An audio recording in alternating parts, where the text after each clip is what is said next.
everybody, happy Thursday. I'm Pia from Stitches and Scraps, and this is Lunchtime Live episode 90. So for those of you who are new here, Lunchtime Live is basically like my video newsletter. So I'll tell you everything that's going on at Stitches and Scraps, what's coming up, what I'm working on, and then we'll end the episode with a quick demo. Now for 2022, I've decided to do a Stitch of the Week as the demo. And I'm alternating between knit and crochet stitches. So this week's Stitch of the Week is the knit linen stitch, which, let me transfer it over to here because you can see it better that way. There we go. This is the knit linen stitch. So I'll be showing you how to do that. And the next week, the next pattern that we're doing, good morning, Mary. The next pattern that we're doing is the crochet block stitch, I believe. Yes, crochet block stitch. So that'll be next week. But this week we're doing linen stitch. But first, let me show you. Oh, I just dropped it. There we go. Let me show you what I've been working on. This is the newest pattern on the blog. It is a uterus drawstring bag. The fallopian tubes are actually drawstrings, which I think is so much fun.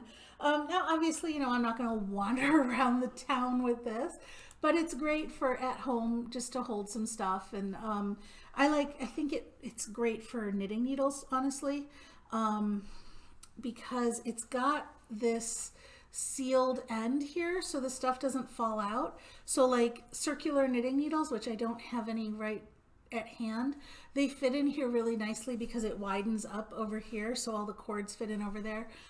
So it's great for carrying that around. It's actually good for small projects, but if you didn't want to do that, you could stuff it as well. It'll stuff really nicely, and then you can just sew the top closed. So that's the other option. And the cool part about this is, I don't know if you guys know Julie from At Crochet. She's awesome. If you don't know her, you need to know her. She is a French-Canadian designer, and she designs in both English and French. And she saw this pattern and she got excited by it, and she asked me, and I said yes.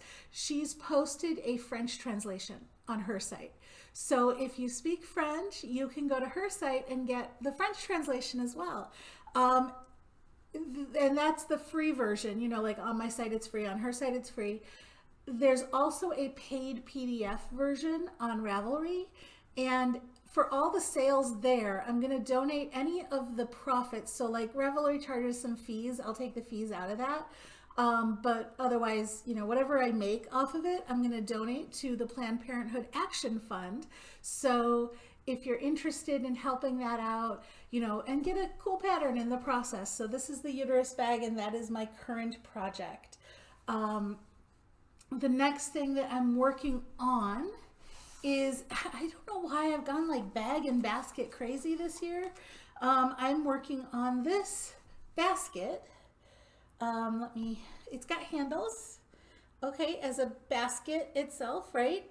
And it's got a cool star bottom, and it's got basket weave sides, and it's in raffia, so it holds its shape pretty well.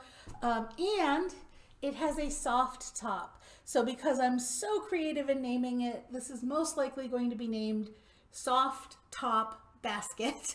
But again, the top here is a drawstring. So you can fill the basket and you can close it so that you get this nice sealed covered basket, or you can open this up and fold or roll the ends down and have a nice, let me do it on the table, sorry.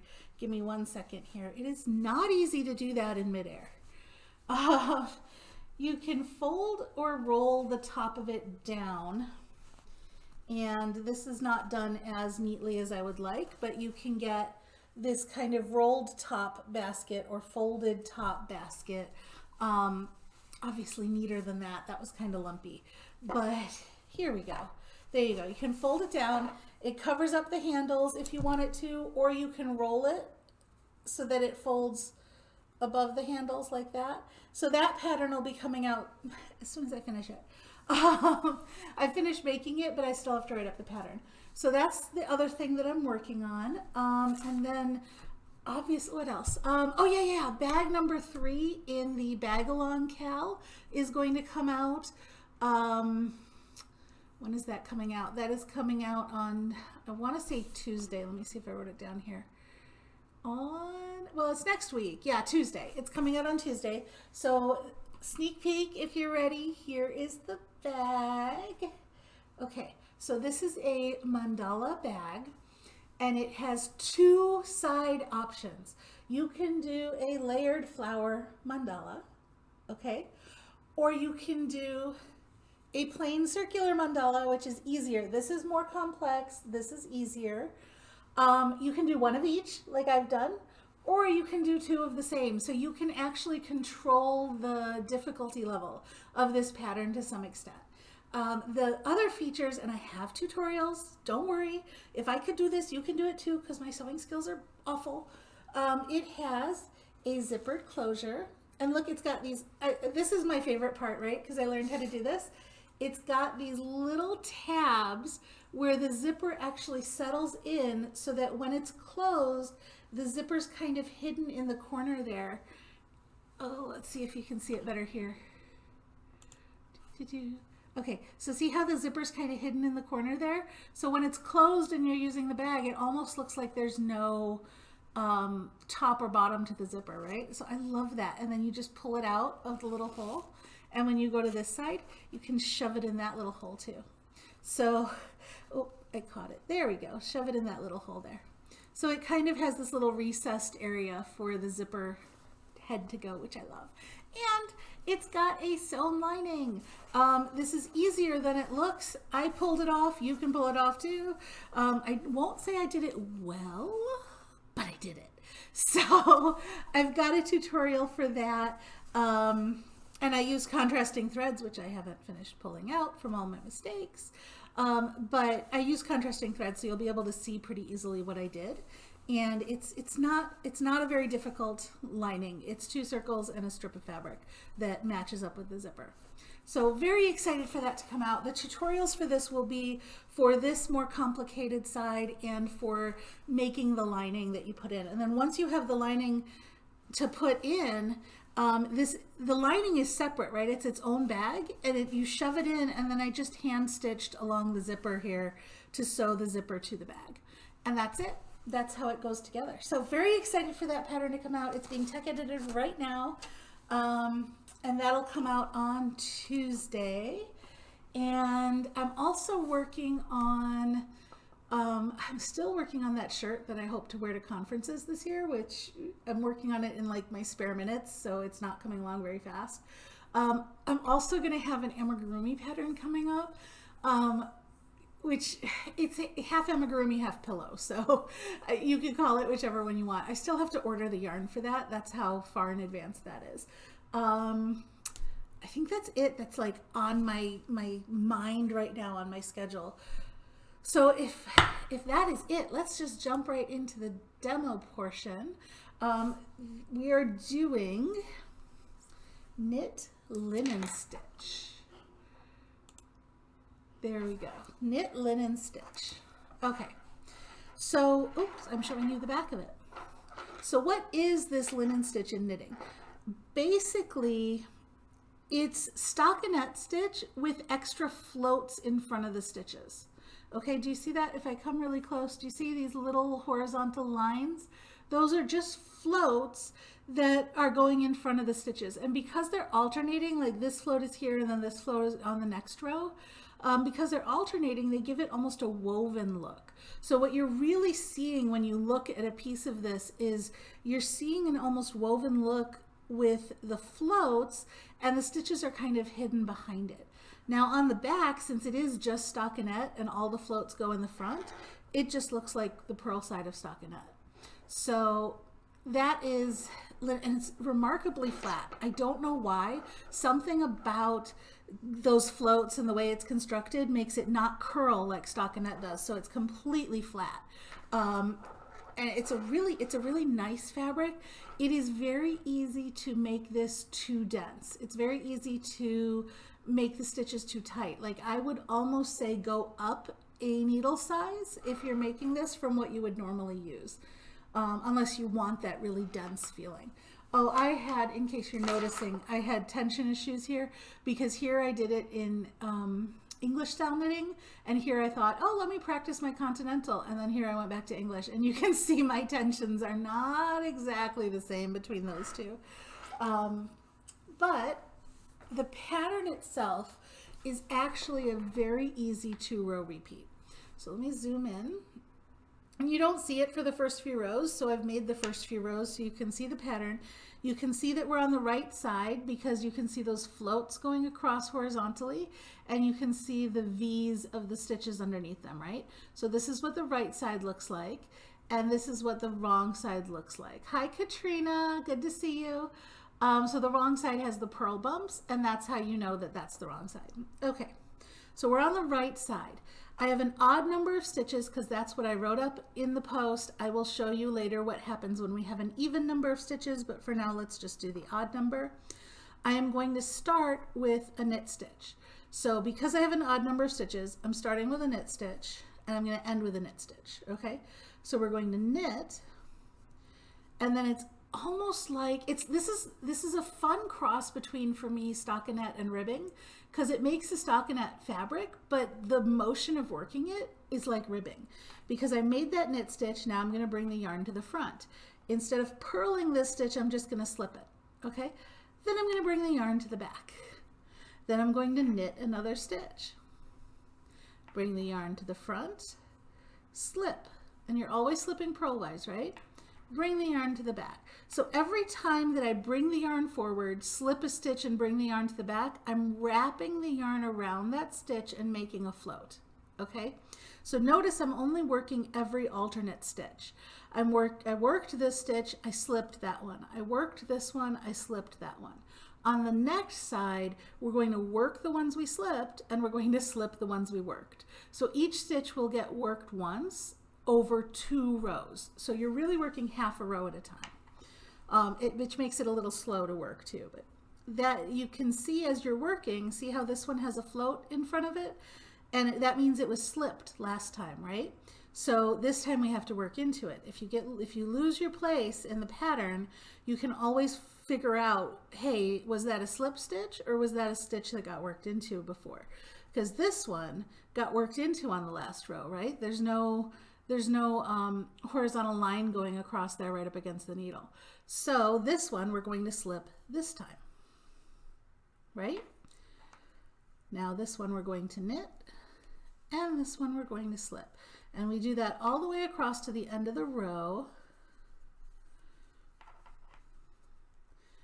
ending with, because we have an odd number, knitting that last stitch, right? Okay. Now on the purl side, remember we want to work the stitches that we slipped, and we want to slip the stitches that we worked. So we worked this last stitch, right? We just knit into it. So when we go to this side, we're going to slip it. If you want the edge to come out nice and rope-like, like this, okay, then you're going to want to be careful about where you place the yarn when you're slipping that first stitch. Here, where is it? Here. For a couple of rows, I put the yarn in the opposite place, and I got this kind of a V shape here instead of the nice little wrapped bump. Okay, so this wrapped bump looks like the yarn wrapping around the side of your work, which is exactly what it is, because here when we slip, we're going to make sure the yarn is at the back, okay, and we're going to slip purlwise. All right. So now when I bring the yarn forward, it's coming around the back of that stitch, okay, and coming to the front.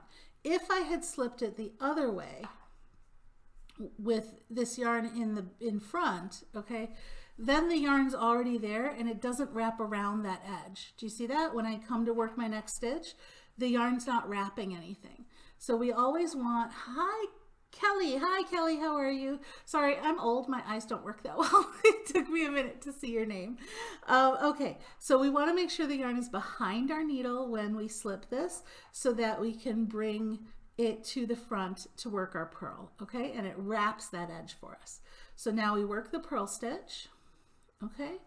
and bring the yarn to the back. Now remember, we're on the wrong side now. So this time we want our floats on the back so that they'll show on the right side of the work. So bring the yarn to the back, slip this stitch. Bring the yarn to the front, purl the next stitch. Bring the yarn to the back, slip this one.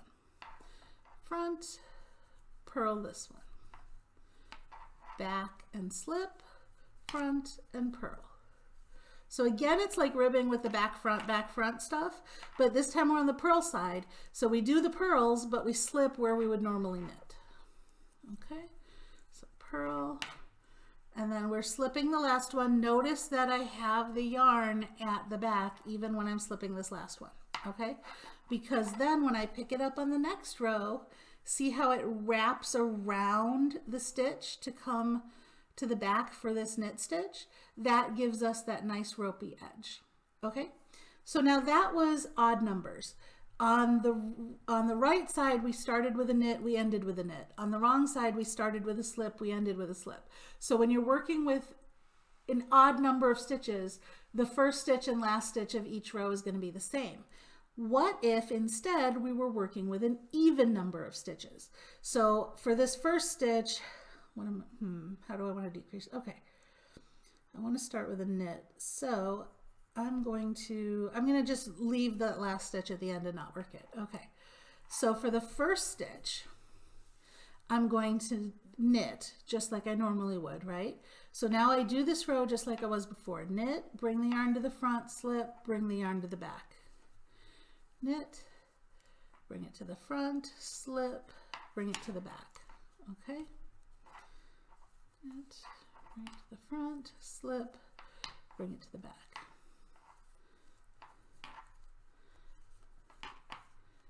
Bring it to the front.